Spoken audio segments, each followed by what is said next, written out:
Dans cette vidéo, nous allons voir le principe des précompositions dans After Effects.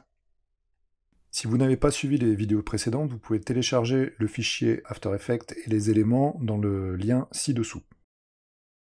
Une précomposition, c'est une composition qui est intégrée à une autre composition. Ça nous permet de rassembler différents calques dans une sous-composition. Et le but, c'est de pouvoir déjà organiser son projet de manière un peu plus claire et de pouvoir lui appliquer différentes transformations, des caches par exemple, des effets, et d'appliquer tout ça à plusieurs calques à la fois.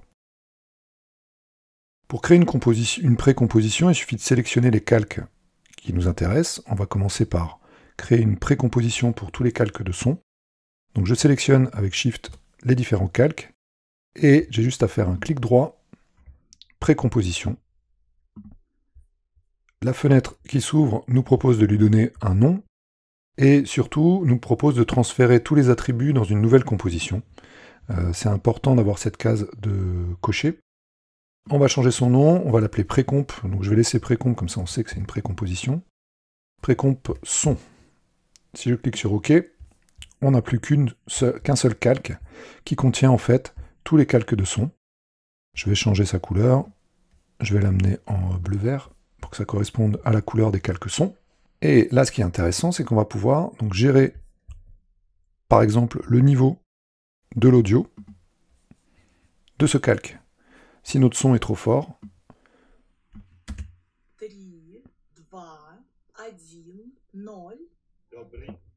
on va pouvoir le baisser globalement en diminuant un petit peu son niveau de décibels.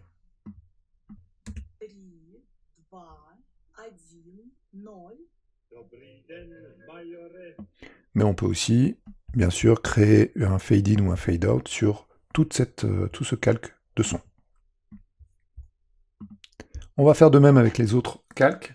D'abord, je vais revenir dans une précomposition en fait, qu'on avait déjà créée, mais on avait simplement créé une composition qu'on avait glissée dans une autre. C'est cette composition Gagarine Décor, dans laquelle on a toute l'animation avec le fond et le nom Gagarine qui apparaît. Il y a juste un petit paramètre à régler pour que tout soit bon, c'est de faire apparaître et disparaître la signature et le mot Gagarine pour qu'il passe derrière ce décor. Donc je vais simplement glisser mes calques en bas de ma composition, le mettre au-dessus de mon calque de repère, pour que à la fin, quand on a une descente de ce mot, il se fasse, ça se fasse, hop, voilà, derrière notre décor. Voilà. Une fois qu'on a fait ça, on va revenir dans la composition de base, et puis on voit que voilà, le texte est toujours lisible, mais le mot Gagarine va le masquer au fur et à mesure. Par contre, j'aimerais gérer le mode de fusion de mon calque Gagarine pour qu'il soit en mode produit par rapport au fond et qu'on voit les étoiles à travers. Or, ce n'est pas possible de le faire si je retourne dans mon calque Gagarine Décor et que je lui mets un mode de fusion en produit. D'une précomposition à l'autre, je reviens dans mon affiche dynamique, il ne va pas appliquer les modes de fusion. Donc les modes de fusion ne sont applicables que dans la composition elle-même, mais pas d'une composition à l'autre. Il aurait fallu que je mette un mode de fusion ici, produit à toute ma composition, sauf que ça me fait disparaître et ça fait une fusion de tous les éléments. C'est pas du tout ce que je voudrais, moi, pour mon affiche. Donc, je reviens en arrière. Ce qu'il va falloir faire donc, c'est que je retourne dans Gagarine Décor et que je sélectionne ce calque, que je le coupe, donc pomme X ou CTRL X, et que je vienne le coller sous Gagarine Décor. Alors je vais même le mettre par-dessous mon calque, et que je vienne le coller ici. Il va garder, bien sûr, tous ses paramètres, et son timing, puisque j'ai collé l'entièreté du calque. Et là, je vais pouvoir gérer maintenant mon mode de fusion. Alors, je vois que ma couleur est peut-être un peu foncée. Donc, je vais pouvoir revenir à quelque chose de plus clair pour que ça s'intègre davantage à mon fond. Là encore, ce qui est intéressant avec les calques de forme, c'est qu'on peut revenir sur leur teinte et choisir quelque chose d'un peu plus voilà, contrasté. On a bien toujours la même animation, sauf qu'on l'a changé de position. On l'a placé dans notre calque affiche dynamique et on l'a fait disparaître de Gagarine Décor. Bien, là on voit qu'on a plein de calques. On va pouvoir organiser ça encore et on va vouloir garder, nous, dans notre affiche finale, le cadre pour qu'au départ, on ait juste le cadre qui soit apparent. Et le fond, bien sûr, la vidéo de fond qui tourne tout au long de notre animation. Donc je vais sélectionner tous les autres calques et je vais créer une précomposition avec tous ces autres calques. Je sélectionne Gagarine, je sélectionne les cadres, les calques jusqu'à cadre, et pareil, je vais faire un clic droit, précomposition, et appeler ça précomp animation. Je vérifie bien qu'on a tous les attributs qui sont transférés, je clique sur OK, et on a un peu plus d'espace maintenant dans notre composition, et on a nos animations qui sont, elles encore, toujours calées sur les images clés qu'on avait décidées. Si on a des choses à changer dans une précomposition, il suffit, comme d'habitude, de double-cliquer dans cette composition, et on voit que la tête de lecture reste positionnée à l'endroit où on l'avait positionnée, et on va pouvoir caler comme ça d'une précomposition à l'autre. Je peux revenir en arrière avec tabulation pour passer d'une composition à l'autre. Toutes les transparences sont gardées, sont gérées. Un petit problème d'affichage, pardon. Toutes les transparences sont gérées, sont gardées, et ça nous permet de s'organiser davantage dans notre projet. Le seul problème, c'est que, comme tout à l'heure, ça ne gère pas les modes de fusion. Donc cette précomposition est en mode normal. Je veux bien sûr que ces éléments soient opaques, mais je voulais que mon titre, lui, que le nom Gagarine, soit en produit. Or, vous voyez que, comme le calque est normal, le calque Gagarine, lui, n'est pas en mode produit. Donc pour ça, je vais refaire la même chose. Je vais ici couper POM-X, CTRL-X, mon calque Gagarine, revenir dans mon affiche dynamique, et coller ce calque, le disposer sous ma précomposition, et comme ça pouvoir avoir une meilleure gestion des modes de fusion. Donc ces modes de fusion sont applicables sur un calque en entier, mais si ce calque est une précomposition, il va s'appliquer à l'ensemble des calques que contient cette précomposition. Bien, une fois la disparition effectuée, on va mettre un masque au-dessus de ces éléments. Donc les éléments animation, si vous regardez bien, on les voit ici. Et on va les faire disparaître un peu comme on avait fait avec notre visage de Gagarine.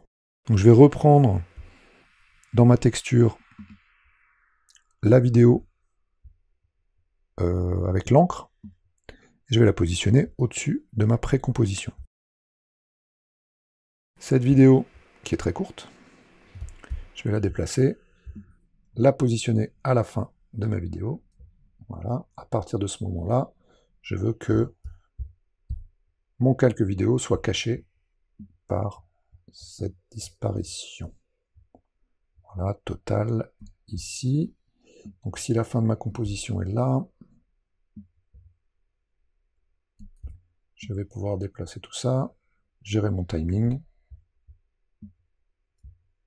OK. Et faire en sorte qu'elle disparaisse en cache par rapport à cette vidéo. Donc toujours pareil, dans la colonne cache, je sélectionne le calque à cacher et je lui indique qu'il est en luminance par rapport au calque suivant. Luminance inversée, bien sûr. Et il va disparaître derrière cette vidéo. Sauf que cette vidéo est un peu petite. Mais on va pouvoir, là encore, gérer sa rotation. Je vais la mettre à 90.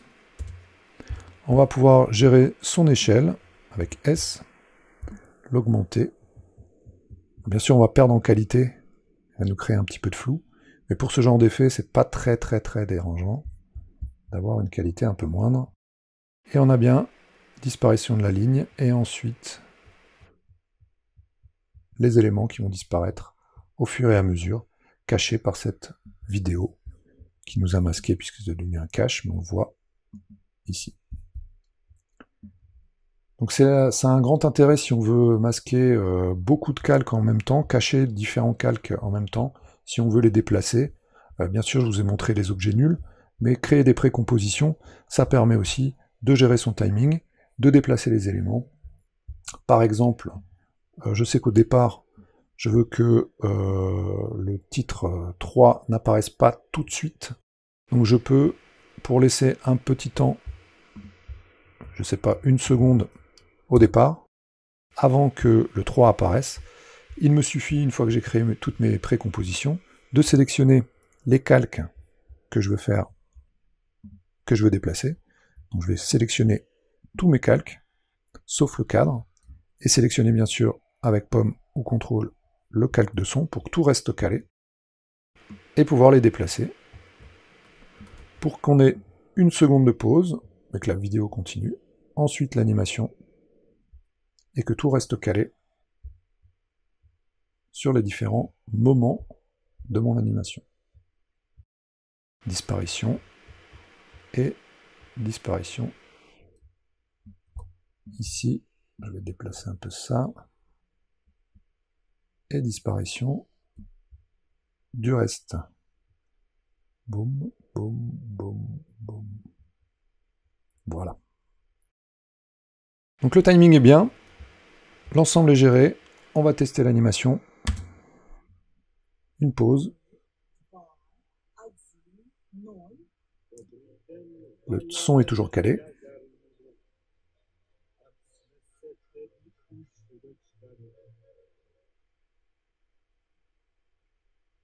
Et la disparition finale.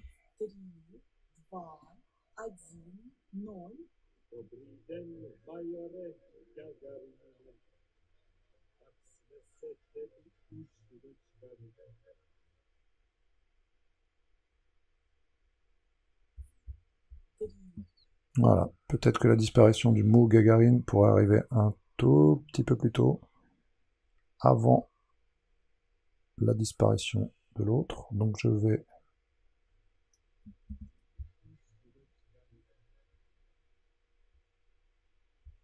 voilà, je vais faire en sorte que, avant que le décor ne disparaisse, Gagarine avec U, j'affiche toutes ces images clés, je les sélectionne, et voilà, je fais en sorte qu'il arrive un tout petit peu plus tôt. Là, et on va retester juste la fin.